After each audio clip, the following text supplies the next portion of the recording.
Okey, seterusnya kita pergi lagi dokumen lain. Sekarang kita dapat dokumen baru. Nota kredit. Okey. Okey, sekarang awak boleh tengok buku teks, rujuk bab 3 berkaitan dengan nota kredit. Alright. Nota kredit ni secara cikgu jelaskan secara ringkaslah. Fungsi dokumen nota kredit adalah untuk mengurangkan hutang. Nota debit tambah hutang. Nota kredit kurang hutang. Ada sebab-sebab kenapa dokumen nota kredit dikeluarkan. Ada. Mungkin barang tu rosak, kita nak hantar, orang nak hantar kepada kita. Mungkin invoice sebelum ni terlebih charge, jadi nak kurangkan balik charge tu, kita hantar nota kredit. Dan ada beberapa sebab yang menyebabkan hutang sesuatu yang dalam invoice yang ada tu perlu dikurangkan. Okey, awak boleh rujuk dalam buku teks. Okey, sekarang kita nak record nota kredit. Okey, yang pertama adalah kita lihat macam biasa asal. Asal maksudnya Puan Maria ataupun kita terima dokumen tu daripada siapa?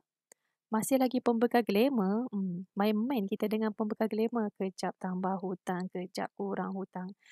Okey, tak apa. Cikgu bagi contoh sahaja. Video-video yang ni hanya cikgu bagi contoh supaya awak tahu nak rekod dokumen-dokumen ini. Sebab nanti bila awak jawab soalan, awak akan terima pelbagai nama. Awak akan terima nama pembekal 1, pembekal 2, ada pelbagai. Sepatutnya memang begitulah cikgu tunjuk, tapi disebabkan ruang dan masa yang agak terhad, cikgu hanya gunakan satu nama sajalah. Okey, boleh. Ini contoh sahaja. Yang penting bila awak nampak nota kredit, awak tahu nak rekod tu macam mana. Itu yang paling penting. Okey, kita teruskan lagi. Kenapa pula ni Puan Maria kata tudung bawah tu rosak, jadi bagi balik lah. Betul lah. Kalau barang yang kita beli rosak, takkan kita nak jual. Tak boleh, tak laku, rugi. Jadi kita hantar balik kepada pembekal kita menyatakan bahawa tudung ni sebenarnya rosak. Barang ini sebenarnya rosak. Nilai dia adalah 450. Okey. Masih lagi melibatkan barang niaga. Bila melibatkan barang niaga, jurnal khas. Okey, kita perlu rekod dalam jurnal pulangan belian.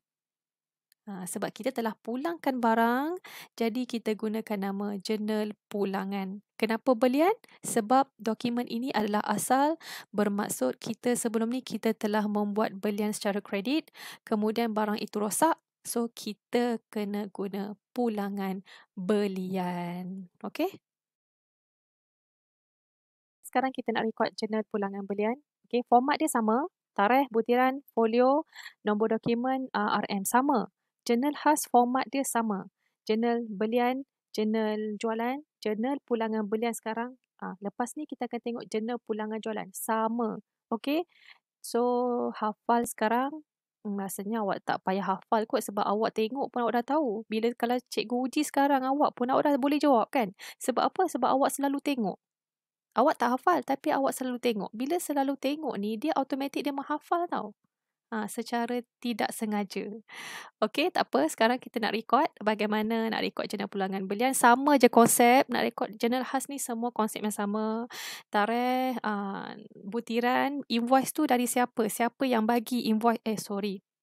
Invoice pula. Nota kredit tu dari siapa? Siapa yang bagi? Pembekal glamour. Kalau nama lain lah kita rekod. Okey, nombor dokumen dan juga jumlah 450. Sama cara merekod.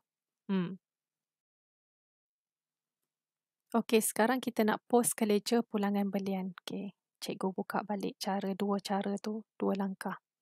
Okey, langkah pertama ada dua cara bagaimana kita nak post debit ke kredit ni dalam ledger ni. Okey, yang pertama, macam biasa pembekal glamour adalah akaun belum bayar. Kalau awak rujuk video-video cikgu sebelum ni, awak dah tahu dah cara dia. Tapi pulangan belian ni tengok betul-betul. Dia lain sikit. Okey. Bila liability semasa dia kredit. Okey, sifat. Bila kita sebut sifat dia kredit, maksudnya tambah sebelah kredit. Boleh? Kalau akaun belum terima, dia bersifat debit. Tambah di sebelah debit. Kalau apa lagi? Jualan, akaun jualan, dia bersifat kredit, tambah di sebelah kredit. Okey, kes sekarang ni adalah kita pulangkan barang. Bila pulangkan barang, hutang kita berkurang. Okey, kita nak kurangkan hutang tu kena rekod di sebelah debit lah. Okey, cikgu ulang. Untuk kes pulangan belian ni dia mengurangkan hutang. Bila mengurangkan hutang, akaun yang kita nak post tu, contohnya kalau akaun tu sifat dia kredit, kita nak kurangkan, dia kurang di sebelah debit lah. Boleh? Cara pertama ni cara untuk lebih faham. Okey, bagus cara pertama ni. Tapi kena banyak fikirlah. Okey, cara kedua ni ringkas dan cepat. Masa awak nak jawab exam pun memang cepat. Okey, pertama sekali pulangan belian. Ingat, pulangan belian ni adalah dalam bab 2 kalau tak salah cikgu. Dia adalah catatan kontra. Betul? Bagi akaun induk, akaun yang berkaitan tu. Tengok balik bab 2. Pulangan belian adalah catatan kontra. Okey, so pulangan belian dia bersifat kredit. Okey, kenapa? Cikgu selalu macam ni. Kalau belian tu debit, catatan kontra tu akan kredit. Okey, kalau jualan tu kredit, catatan kontra, pulangan jualan tu debit. Boleh? Cek balik bab 2. Awak tengok balik bab 2, pulangan belian adalah catatan kontra bagi belian. Okey, pulangan belian dia bersifat kredit. So, bila post ke ledger, songsangkan dia debit. Terus kita masuk sebelah debit. Itu langkah kedua. Cikgu ulang, pulangan belian. Awak tengok dalam jurnal pulangan belian. Okey, pulangan belian ni dia kredit. Awak kena tahu sifat dia sebenarnya. Awak kena tahu. Okey, dia kredit. So, butiran dalam pulangan belian tu kita post sebelah debit. Okey? Okey, yang terakhir kita nak post ke ledger. Okey, ingat butiran dalam jurnal akan jadi tajuk dalam ledger. Kita akan buka akaun pembekal glamour. Okey, dalam pembekal glamour dah ada catatan. Masih ingat lagi Januari 3 kita beli barang. Januari 5 nota debit tambah hutang. Okey, sekarang kes pulangan belian. Tadi kita sebut debit kan? So, sekarang kita akan rekod di sebelah debit. Macam biasa, kaedah yang sama rekod. 7 hari bulan, butiran. Dari mana awak ambil ni? Daripada pulangan belian. Tengok jurnal tu dari mana. Okey. Dan nilai dia adalah 450 di sebelah debit. Kalau awak tengok secara kasar, secara pandangan kasar, awak nampak tak? Sebelah kredit tu tambah hutang, sebelah debit tu kurang hutang. Betul kan? Dia punya konsep debit kredit bagi akaun belum bayar pembekal glamour. Okey? Boleh tak setakat ni? Senang kan akaun kan? Awak tahu dia punya cara tu sebenarnya dia mudah sangat-sangat. Okey, itu sahaja. Kita akan pergi kepada video seterusnya.